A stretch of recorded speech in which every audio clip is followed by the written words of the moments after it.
Ouça o Agro, Gestão e Mercado, com Tiago Rodrigues, um podcast do Sistema CNA Senar.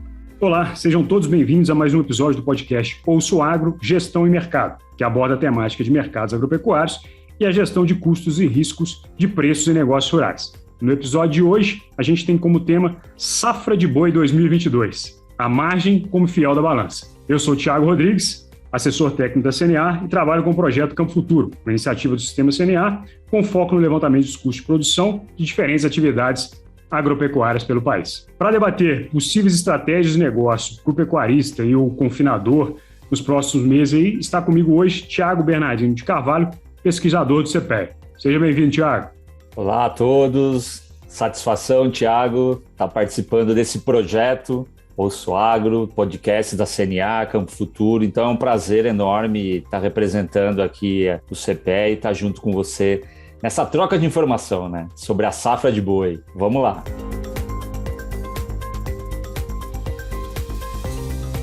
O primeiro ponto que a gente vai debater aqui é com relação ao custo do boi, né? Esse boi que está chegando hoje para ser abatido aí nesse início de safra, né? Abril, maio aí, a gente pega essa concentração de oferta de boi no mercado, a gente tem um custo aí que está saltando aos olhos, principalmente se a gente pensar aí num cenário de 30 meses, vamos falar que esse boi está morrendo com 30 meses aí, a gente está saltando lá de outubro de 2019 com custo por arroba em torno de R$90, R$92 por arroba produzida, né? Algo que a gente inimaginável no cenário de hoje, né? Para R$250 aí, quando a gente analisa o cenário com os dados do projeto Campo Futuro para o estado de Mato Grosso. Quase 175% de alta aí.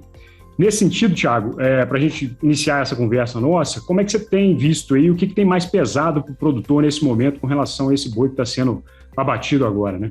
Bom, você trouxe números, não vou dizer de certa maneira surpreendentes, mas números expressivos quando a gente fala de custo.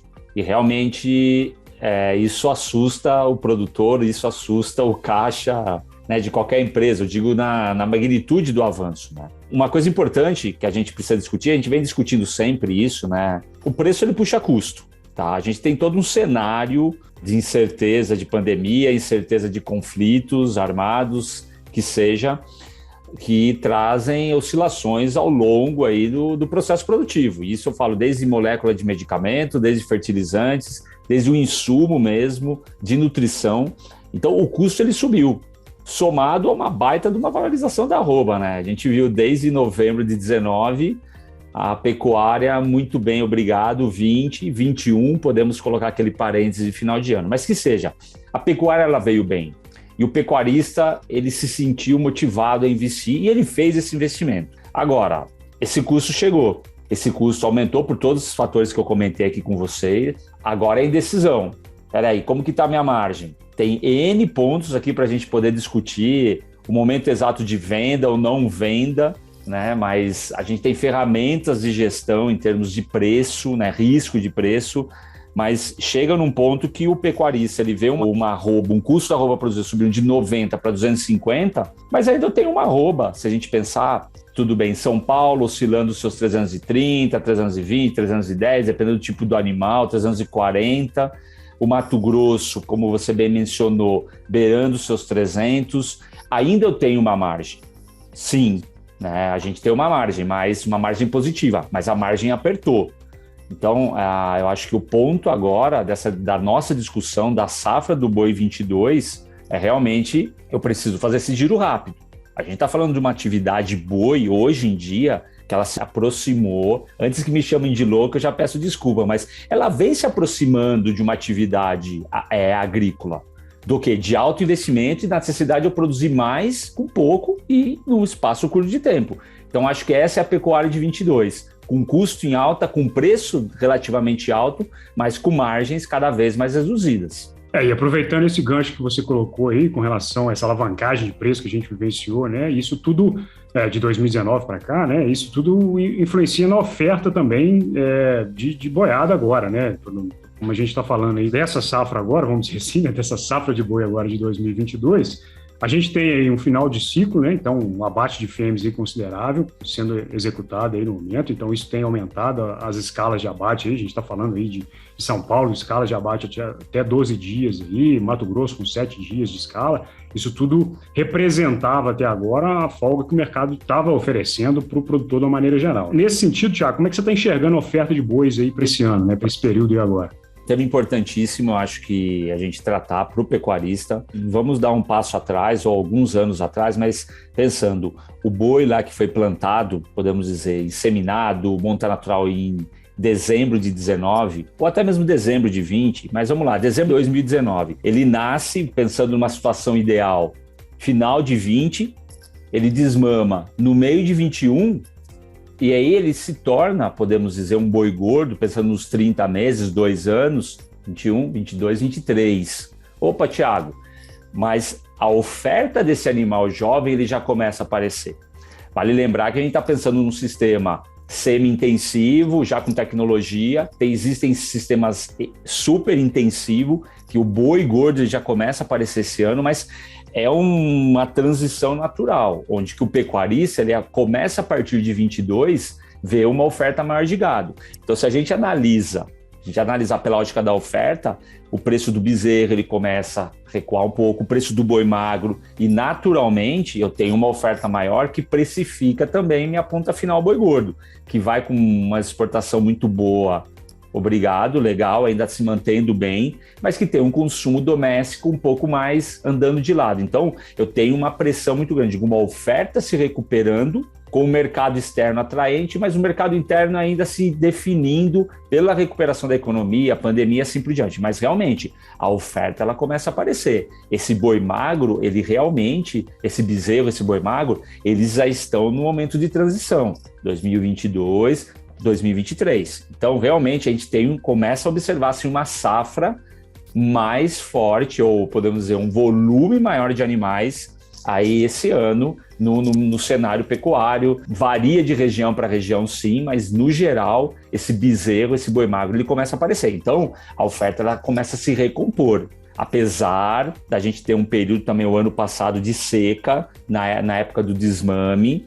Sempre lembrando, é bom falar, a chuva atrasou um pouco, que até prejudicou o mercado de leite, até ficou aquela coisa da safrinha, vai ser boa, não vai ser boa. Então, o desmame também foi um pouco prejudicado, mas que seja, com a tecnologia empregada, esse animal ele apareceu em 22 e a vaca, a matriz, ela conseguiu recompor o índice de massa corporal e a produção tende a se normalizar, a oferta aumentar 22, 23. E esse sinal de oferta um pouco maior aí, ele já está acontecendo, né? A gente vê aí uma pressão de mercado, pegar aí o próprio indicador de vocês lá do boi gordo, nos últimos 30 dias aí, a gente saiu no cenário de 345 para 328 reais arroba em São Paulo. Então, isso já é fruto disso que a gente está comentando aqui, né, dessa possibilidade.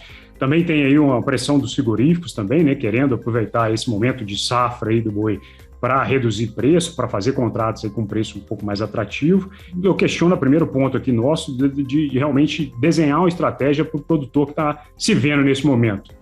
Em um cenário onde o preço da arroba começa a dar sinais de redução, né? A gente já está acompanhando isso, e ele está finalizando uma boiada de pasto aí, já com praticamente aí a boiada terminada, esperando só o caminhão encostar para carregar, né? Então, nesse cenário aí, ele está pensando, será que eu seguro aí, postergo o abate desses animais para tentar explorar uma possível reação de preço? Você acha que isso seria uma alternativa ou esse é um golpe meio arriscado de se dar aí, Thiago?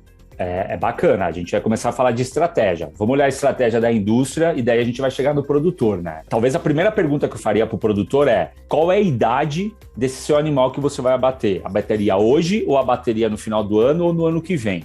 Para a gente pensar e esperar. O que está acontecendo com a indústria, que nem você mencionou?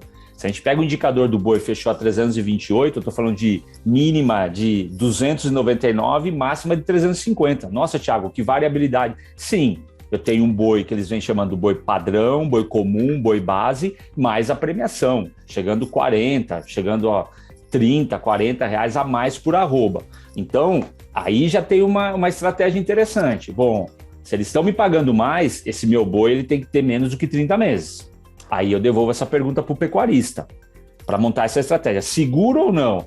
Mas Thiago, se eu tivesse um boi de 340 ou 350, eu estaria ganhando uma premiação maior? Possivelmente não, pelo câmbio, que a gente aí tira uma competitividade nossa para exportação, tá? Mas até pelo esse ajuste de preço de mercado. Mas então, eu tenho caixa na fazenda, e quando eu falo caixa, mais do que financeiro, para bancar uma nutrição, bancar um suplemento de inverno nesse processo, mas também caixa de pastagem para eu manter esse animal e abater ele, que seja maio, junho, pensando que eu vou conseguir, posso conseguir uma arroba de 340, 350, isso aí é o produtor que ele vai ter que definir. Agora, esperar o segundo semestre, aí você vai ter que entrar com um custo mais elevado de confinamento, né? A gente está com uma diária mais pesada esse ano.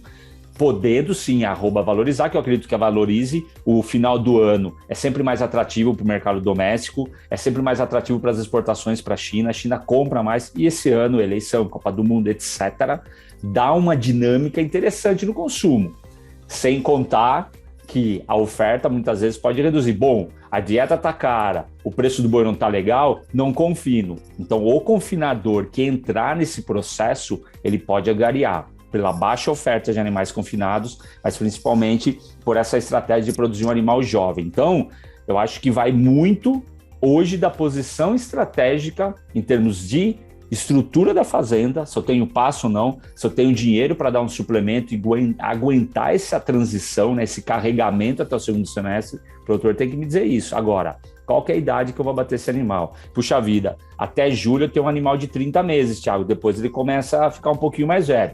Então esqueça, você vai receber boi base, boi padrão. Então, esse é um ponto muito importante na tomada de decisão, que aí eu falo para todos os pecuaristas. Sem dúvida, sem dúvida. O pecuarista que está terminando boi a pasto agora, ele está nessa sinuca de bico justamente, ou ele não planejou lá atrás uma estratégia realmente de comercialização que deu para ele o suporte para estar tranquilo agora, né? Então ele chega nesse momento, vê o mercado físico sinalizando de forma diferente do que ele imaginava, realmente ele toma um susto, mas é aquela questão, né? Segurar boi terminado no pasto é alto risco aí, tanto com relação à pressão de pastejo aí, nós estamos entrando na seca, como é que o cara controla isso, como é que o produtor vai ter isso? Pé, né? É meio que uma estratégia meio que bem arriscada, né? E já entrando no mérito aqui de um outro ponto que você colocou, que é a questão do confinador, né? Que aí a gente está falando de uma outra realidade, né?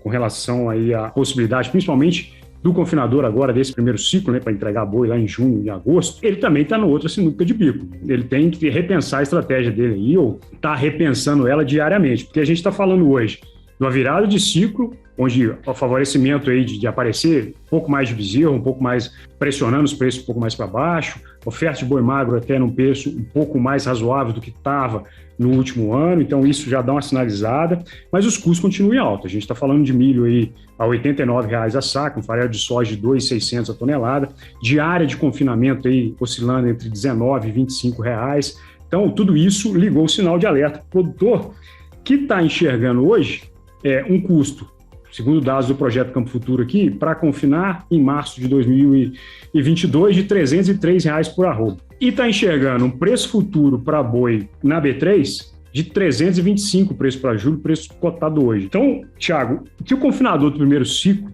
está visualizando hoje em termos de desafio que ele vai ter que encarar daqui para frente? É uma conta aí muito bacana que você apresenta. Eu acho que até louvar esse trabalho do Campo Futuro, independente se é pecuária, se é grãos, suínos, né?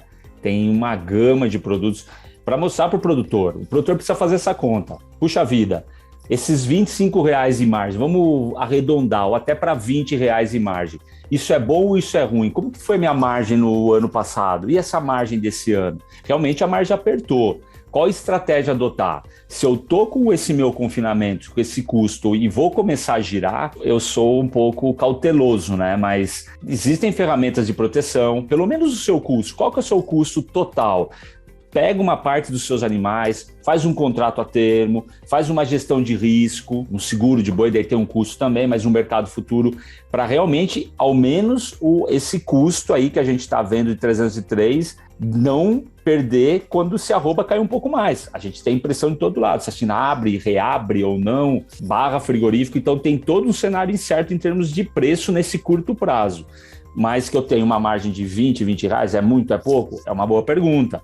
Se eu estou falando aí de um boi de 20 arrobas, R$20 de margem, eu estou falando de R$400 por boi. Se eu estou falando de 1.000 animais, a conta começa a ficar grande, né? Pode ser não ser tudo que o pecuarista esperava, mas é um número, não é desprezível. Então, é importante sim o pecuarista, pelo menos que vai entrar, já tomou a decisão, já começa a rodar o primeiro giro, pelo menos se proteger em termos do seu custo, tá? Aí sim, se ele conseguir uma parte, entre aspas, a palavra especular é um pouco feia, né? Mas você esperar que o mercado reabra, ganhe mais preço, ok, aí tudo bem, mas eu sou um pouco cauteloso, já que eu entrei, eu tenho um custo alto e tenho um preço oscilando, pelo menos garantir o meu custo de produção. Acho que isso é fundamental, tá? É muito importante o pecuarista não se aventurar e esperar que o preço vai subir. O preço pode subir sim, provavelmente ele tende a subir até por esse medo do confinador não confinar.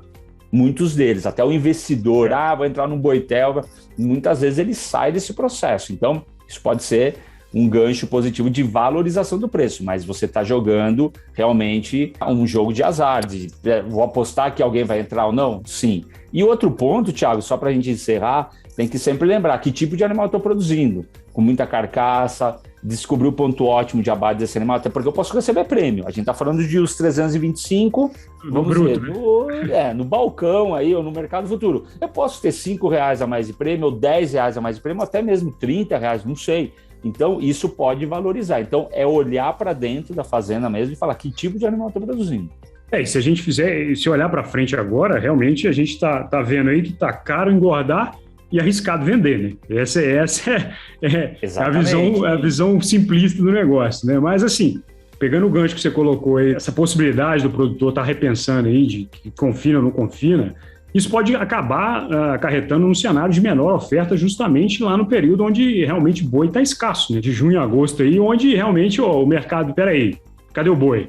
Então, o produtor que fez esse planejamento, principalmente com relação ao risco da atividade dele, calculou a margem que ele queria realmente, ou que aquela margem satisfatória dele, trabalhou as ferramentas hoje que o mercado oferece para travar isso de alguma forma, para que ele tenha a margem que ele imaginou, esse cara pode surfar uma onda bem melhor aí lá para junho e agosto, aí, com essa possibilidade do mercado realmente não ter esse boi, né, Otis? Sim, sim. Se a gente pegar há 5 anos atrás, em 2017, aconteceu isso. A gente teve aquele fatídico momento em 2017, onde a gente derreteu o preço da arroba em maio, por causa de um problema do frigorífico junto com o presidente. E muita gente, eu me lembro, eu estava num evento da CNA, dentro da FAEG, e perguntei, quem que confia nesse ano? Só faltou a turma mandar eu sair de camburão lá. Daí eu falei, desculpa, quem vai confinar esse ano? Por quê? Muita gente não confinou. E quem confinou o primeiro giro, o pico de preço naquele ano foi exatamente começo de agosto, setembro, quando todo mundo não queria confinar por causa do preço ruim. Então, o pecuarista, ele está muito ligado ao preço da receita. É óbvio, todo mundo quer ter lucro, mas eu tenho um custo de boi maior, como você bem mencionou, mais tranquilo, um custo de dieta mais puxado, mas podendo surfar nesse efeito manada do pecuarista que não vai confinar. Então, uma oferta restrita ele pode ser um motor de combustão aí para quem tem realmente o confinamento como atividade estratégica. E o pecuarista que está pensando um pouco mais para frente aí, a gente está falando de boi entregue em outubro, por exemplo, se ele se planejou antes, ele pegou o mercado futuro operando aí 345 para outubro desse ano. Hoje já está 330. Então, assim, não caiu tanto, mas já podia estar melhor a questão da margem dele, né? Exato, enfim, exato. Em termos de margem, para o produtor que fica claro que a necessidade dele se planejar hoje ela é mais crucial do que nunca, né? Você começou falando aí da questão do boi estar muito parecido com grãos, principalmente pela estrutura produtiva que se tem hoje, pela necessidade de ter eficiência produtiva. Então, com maior custo da arroba, seja ela produzida a pasto ou confinamento, pensar num plano de negócio aí, utilizando as ferramentas que o mercado oferece hoje em termos de gestão de risco aí, é fundamental, né? A gente tem hoje a venda futura aí, que pode ser um auxílio, a compra estratégica de insumos, enfim. O pecuarista tem que estar um pouco mais antenado a essas situações justamente para se antever aos problemas e privilegiar sempre o caixa dele, que é o que manda dentro da porteira. Nesse sentido, agradeço, Thiago, mais uma vez pela nossa conversa aqui, o apoio do CPEA sempre aí com a gente no projeto Campo Futuro. Obrigado por participar conosco aqui. Eu que agradeço, Thiago, novamente o convite da CNA. É sempre um prazer, eu acho que é o nosso dever, nosso papel como instituições públicas, podemos dizer assim, levar a informação, principalmente o principal ativo da economia brasileira, que é o produtor. Eu acho que mostrar os números, e vocês fazem um trabalho fantástico, saber o custo de produção e mês pós mês, saber como que está a minha margem, até mesmo no caso do boi gordo, você fazer uma trava de preço, o produtor, me ouso a dizer que no mundo como um todo existem poucas instituições que fazem isso. Então, o meu recado ao produtor é: acreditem, continuem fazendo conta, continuem apoiando o setor. Vocês devem usar mais essas ferramentas que a CNA demonstra, que é mesmo o CPE, a gente acaba fazendo aqui com a B3. É tudo em prol da pecuária, tudo em prol da tecnificação. E contem comigo sempre, né? A gente está aqui à disposição para vir prosear, para vir trazer informação, debater. Eu acho que isso que enriquece a nossa atividade e deixa a pecuária mais moderna. Muito obrigado mais uma vez em nome do CPE. Beleza, Thiago, obrigado mais uma vez aí. Obrigado também a todos os ouvintes que nos acompanham. Esse foi mais um episódio do podcast Ouço Agro, CNA, Gestão e Mercado. Até o próximo episódio. Um abraço. Ouça o Agro, Gestão e Mercado, com Thiago Rodrigues, um podcast do Sistema CNA Senar.